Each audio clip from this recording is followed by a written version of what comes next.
Okay. Well, Ken, Sarah, welcome.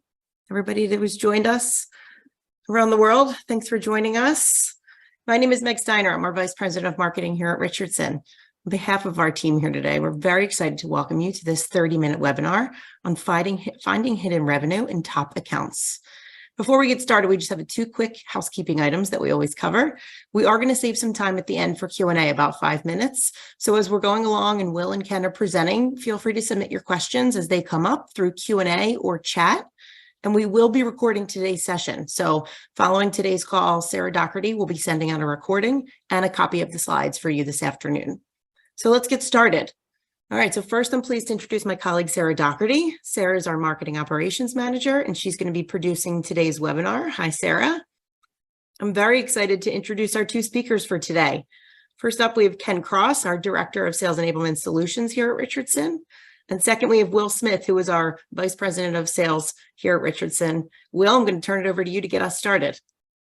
Thanks, Meg. I appreciate the introduction, and I'm honored to be here with Ken. I first and foremost want to get the elephant in the room out on the table. The fact that Will Smith is speaking today. I'm sure there's most of the people are disappointed when they saw my picture. I don't know if we kind of angled that as part of the marketing piece that Will Smith was going to be doing this, but all the same, I know as I've worked with Ken, with Meg, and the rest of our team, our goal today is to add as much value as possible in the 30 minutes that we have together. We recognize the fact that each one of you are very busy, have a lot of responsibilities, and are honored that you've chosen to spend the next 30 minutes with us. Our agenda today is as following, and we will move at a relatively quick pace because of the time. First, we're going to talk briefly about why strategic account management, the value, the importance. Two, we'll then transition into an agile approach to strategic account planning. Three, we'll talk about researching and understanding your customer and their industry. Fourth, assessing stakeholders and then building an action plan. And then our fifth item will be to wrap up. And as Meg had mentioned, there'll be a Q&A towards the end. So let's go ahead and get started with a chat. And the question that I have for everyone here, just knowing that we've got a pretty diverse audience from different parts of the world, is what do you see as the benefits of strategic account planning within your own firm? So for those of you that are here, if you'd like to pull up the chat function and start typing that in, that would be wonderful. We can see what is the value and the importance that you've seen yourself or that your firm believes is important when it comes to strategic account planning.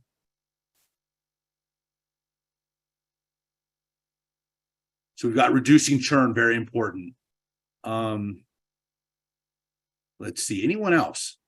Oh, it looks like the chat is off. If there's a way, Meg, I don't know if you or Sarah can turn that on, and if not, we'll maybe circle back to this here in a moment as well. Yeah, maybe keep moving. I'm going to try and fix that for us. Okay, perfect. So everyone just think about that, and I'm going to dive into just really there's a business case, and Sarah, if you wouldn't mind just moving to the next slide, a strong business case around the value of what we would call strategic account planning, and we'll define what that looks like here in a moment. But Gartner has done a recent study that shows that companies that effectively cross-sell and upsell, which in our world is strategic account planning, it's the outflow of that exercise and that work, that they're able to grow and see an increase in revenue within those strategic accounts by up to 33%. And so as everyone knows, the title for today's webinar is all this idea of how do we uncover hidden revenue within the customers that we have that are most important. So we'll dive into that. Sarah, if you wouldn't mind moving to the next slide as well. There is what we call a predictive failure point when it comes to growing strategic accounts. And the way that we define a predictive failure point is it is an area in which an organization often will fail to drive value for their customers for doing something or not doing something very effectively. And when we think of strategic account planning, what we have found through our own research and having worked for over 40 years with our customers is that many organizations view the exercise of strategic account planning as an exercise that's done annually to then build out activities over the course of the year. I will share, just as a quick aside, Richardson as a firm, we view ourselves not as a sales training company, but as a sales performance improvement partner. And so what that essentially means is when we think of this predictive failure point, we're hired to come in and help organizations accomplish certain things. And the way we think of strategic account planning helps with this. And so often an organization will come to us and say, we want to grow our wallet share. per customer or per account. We need to sell the whole portfolio, increase our deal size. We need to increase pipeline volume, increase upsell and cross-sell opportunities, increase the percent of quota attainment achieved per year. And one of the levers that we help them with to be able to achieve these KPI improvements is built around really becoming world-class at strategic account planning. Sarah, if you want to move to the next slide. So when we talk about that, what do we actually mean? I don't know, Meg, we had a chance to fix the chat. I was going to just throw something out here really fast for chat if we haven't. If not, I'll maybe just ask. I'm still working on it, Will. Okay, no problem. Sorry for this. So what I'm going to do is I'm just going to ask everyone. A couple of years ago, there was a film, or I think it was a series on Netflix that came out called The Queen's Gambit. I'm going to assume that some of you saw it. I guess if you saw that or watched that, raise your hand. Essentially, it was about a girl who is an orphan who becomes world-class at chess. She has this very unique skill set and intelligence that it empowers her and enables her to pick up the game of chess very quickly. Well, what we know about chess, it's very similar to what we know about strategic account planning, is that you can understand the rules of chess and still not be a very good player at chess. And the way I know that personally is after my sons and I watched this show on Netflix, The Queen's Gambit, we started to get into chess. We knew the rules already, but we started to learn some of the strategies. And we found out very quickly that the gap between where we were, even though we understood the rules of chess, and what a grandmaster, chess grandmaster at is significant. And it's very much the same way with strategic account planning. My guess is most of you here have either worked directly or indirectly with sellers in building out strategic account plans. So you understand some of the core principles that drive a strong plan, yet there's a huge gap there between ultimately what that plan is driving within your organization to help you each uncover that hidden revenue within your strategic accounts. And so Richardson takes a very strong point of view that strategic account planning needs to be iterative, it needs to be dynamic, and it needs to be agile. And so the way we define that is, and we'll get into our framework around strategic account planning here momentarily, is this idea that you will be assessing a customer and then strategizing. That's really kind of the strategic side of the work that you and that sellers are doing within your firm. And then you're going to engage with the customer. And this is what we would call an agile sprint, a sales sprint, where we would prepare for a meeting, we would engage with them somehow, and then we would advance. We'd learn some information.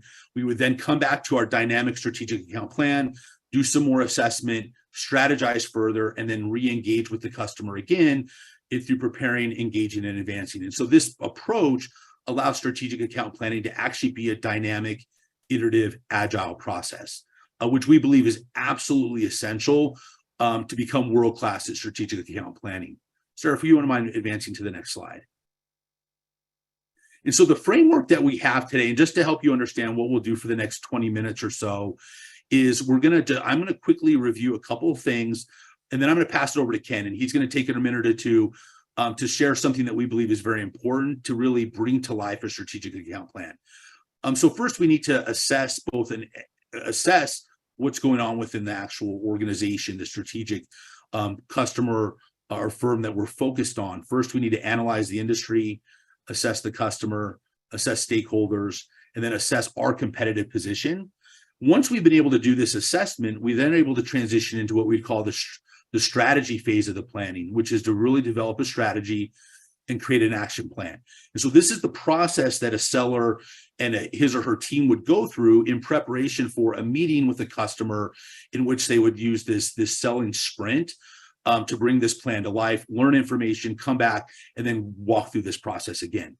So what we'll do now, just dive a little bit deeper, Sarah, if you advance to the next slide, into our analyzing the industry, if we can move on again to the next one as well, and to analyzing the actual industry. And so what we mean by that is this idea that we need to understand what the driving factors and forces are within the industry that your strategic customer lives in. Because we know that the world they live in is also very dynamic. There's a lot of change. I just know in the last year or two, as we worked with many of our large global clients, it's been hard for them to really put a pulse on what's going on economically, both within their own firm, but also the industry that they live in and how to be able to react accordingly to that. So understanding the industry they live in is absolutely essential to then move into the next phase of the strategic account planning. Sarah, if you'd advance to the next slide, we can dive a little deeper into what that means. So when we talk about analyzing the industry, we're talking about looking at what we would call external issues that are happening within the industry. So are there resources? Are there market issues that are there? Regulatory issues, competitive issues, and then also what are the internal issues that they're facing within the industry? Is it an industry that's growing and expanding? Some of our tech clients are very much in that space. Or is it one that's fighting to stay alive, or it's very much an up and down thing, such as might be in oil and gas, for example, which then drives financial issues and operational issues as well. But understanding what the driving forces are within the industry for your strategic customers is essential for a seller to then be able to prepare insights, to be able to assert a perspective on how they might be able to help. Sir, if you'd advance just to the next slide.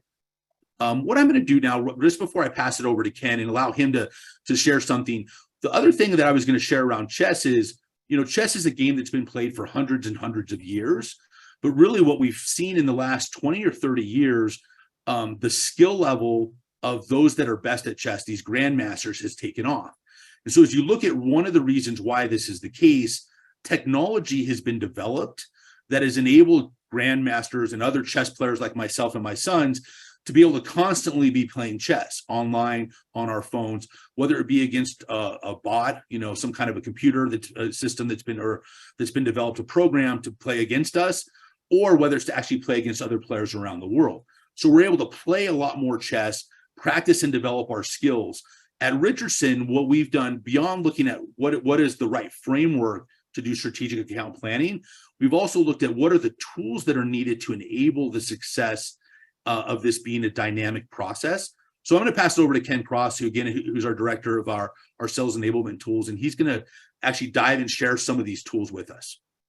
Yeah, that's great. Thank you so much, Will. And Sarah, if you could stop sharing, I'm going to take over screen sharing just for a minute, because we're actually going to dive into the tool, because we have something exciting to share with the team today, which is really aligned with what Will was discussing around some of the core principles of account planning. When we think about account planning, it's not a one-time event, and it's really an iterative approach that you then work within and constantly evolve and adjust over time.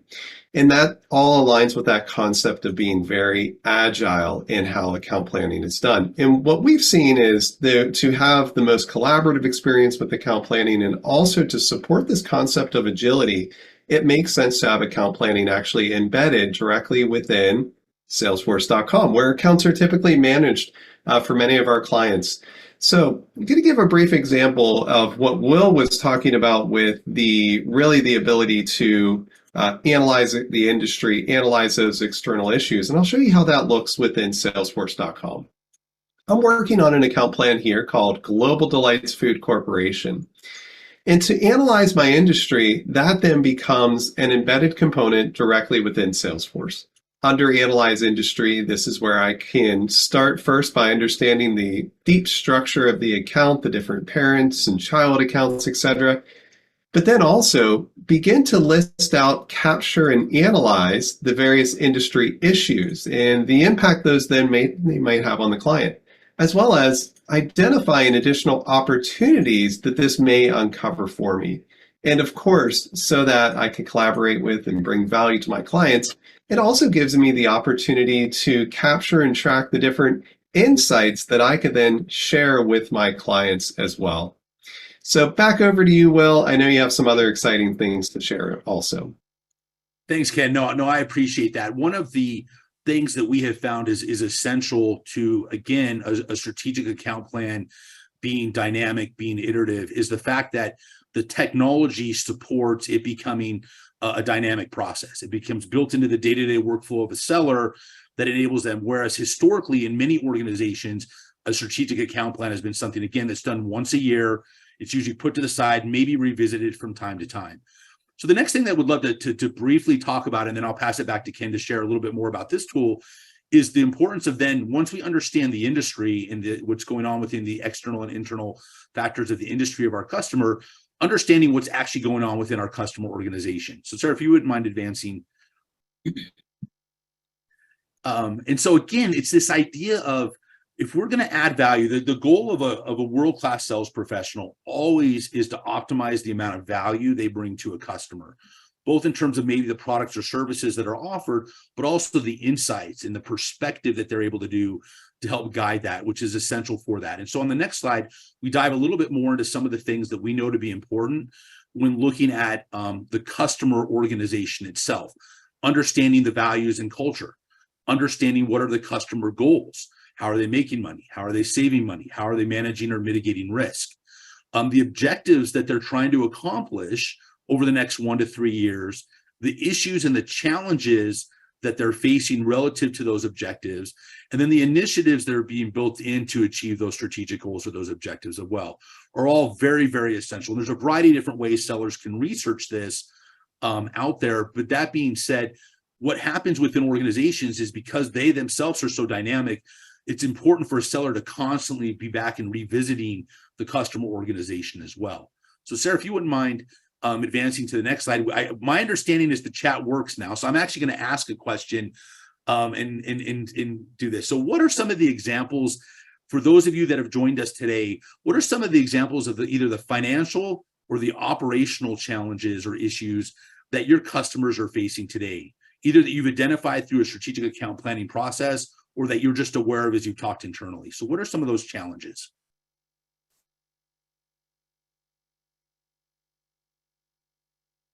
I see inflation. Yes, that's one that I don't think a day goes by where that doesn't come. COVID payback, rising costs, fear that's driven by labor shortages, costs, labor, economic uncertainty, inventory fluctuations. There's no question in my mind, and you continue to write these down. These are very, very insightful for us as well. But understanding not only what these challenges are for our customers, but how we as a firm can help them address these is essential to be able to then uncover this hidden revenue. Because ultimately what we're going to need to do is understand who are the stakeholders, what's driving them. Are there stakeholders that we're not aware of, that we haven't been introduced to, that are impacted by these? How can we help them as well?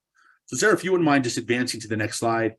I think we're going to pass it now over to Ken to again just show us within the CRM tool, how do we analyze the customer?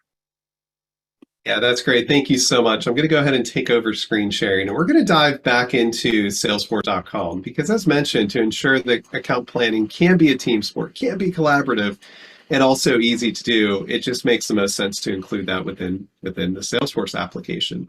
Within our Assess Customer Relationship section, this is where you could begin categorizing and capturing a lot of what Will was referring to.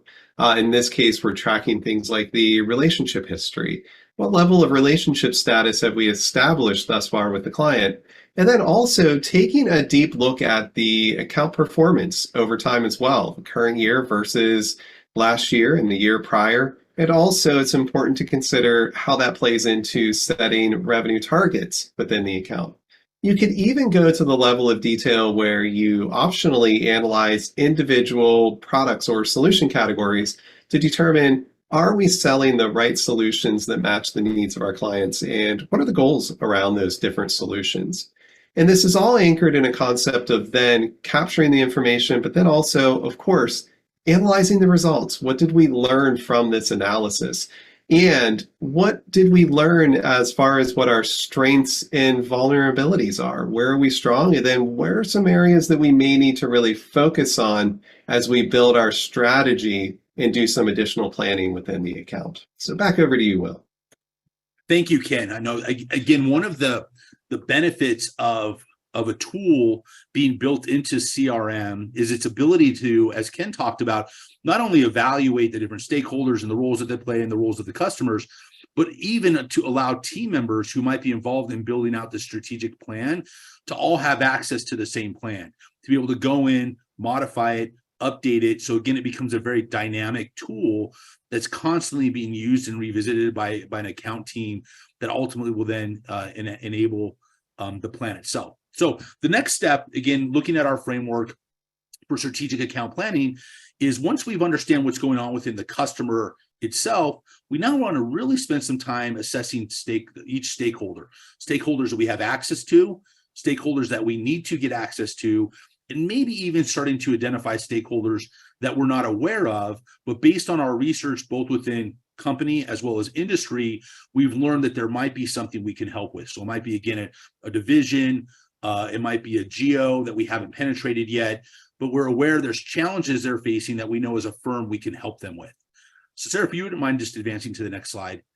So some of the tips that we have to consider, in fact, what I'll do here, just because we missed out on a chat, I'm going to again invite everyone who's on this to go ahead and the question I'll ask you is, when we think of stakeholder analysis, in your experience, what is the single most important thing to uncover relative to a stakeholder in terms of building out a strategic account plan? And again, there's not necessarily one right answer for this. And you see some of the questions that we have here on the slide.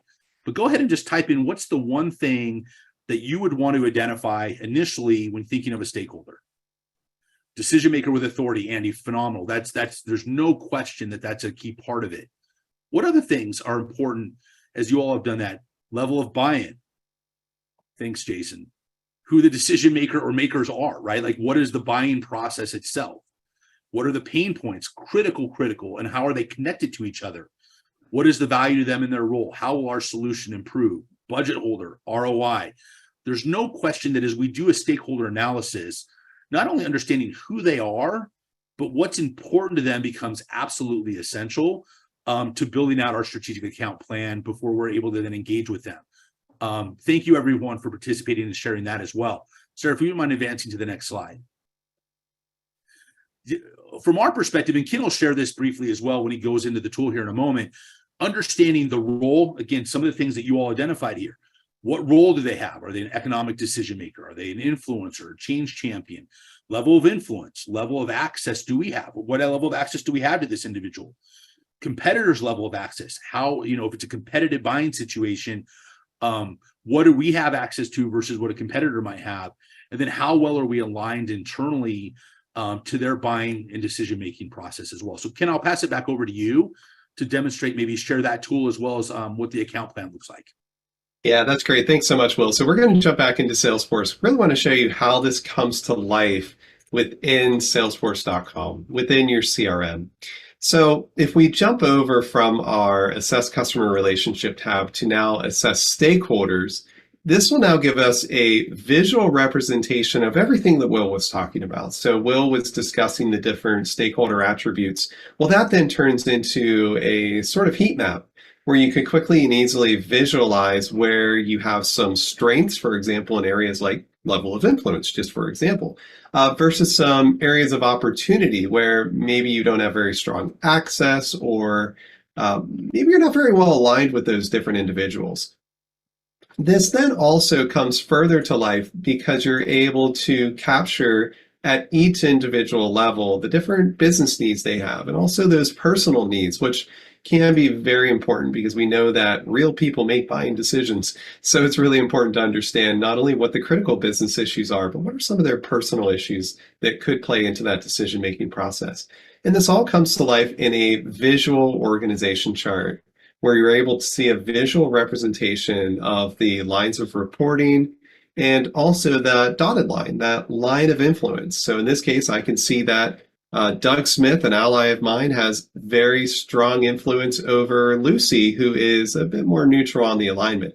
So it allows me to have a visual representation, a clear understanding of the account, and everything that I need to start to build that strategy on how I'm going to engage with the different contacts. My organization chart will build automatically for me based on the reports to field, but I could also drag and drop and move things around as needed and adjust lines of reporting and things like that very quickly and easily. And of course, as I'm working within my organization chart, I'm going to capture those strengths and vulnerabilities that I've identified, and also the key objectives that are being uncovered in this area as well. And as I'm moving through the process of account planning, just want to mention, Will, just a couple things just very briefly. I know we have a couple other short topics to cover. I'm also doing things like creating action plans so that as I move through the account planning process overall, I'm tracking, capturing, and then measuring, we'll talk about that in a minute, the core key things that I need to do to move my account plan forward. And also of note, just briefly to mention as well, everything that we're talking about with account planning within CRM also comes to life in visual dashboards so that I can measure the results of the account planning that's taking place, And then also see at a glance some very key indicators to the success of account planning. For example, how well aligned are we with our different contacts within the account plans we're building? What's the level of relationship status overall with the various account plans we're tracking? So visual reports and dashboards give you an at-a-glance view to help you determine, are we achieving the success we're setting out to achieve through the process of account planning? So back over to you, Will. Thanks, Ken. I appreciate that. We're close to wrapping up, and I know there's a few questions that have come across as well. What I'd like to do is maybe just two quick things. One, just do a quick recap on what we've covered, and then leave you all with some guiding principles that hopefully will add value as you all go back into your respective organizations. Again, from Richardson's point of view and perspective, strategic account planning has to be dynamic, it has to be iterative, and it needs to be agile. It needs to be built into the flow of engaging with the customer and then coming back and planning and allowing that plan to be something that's constantly being revisited by sales professionals, by leadership, and others that are involved in the pursuit.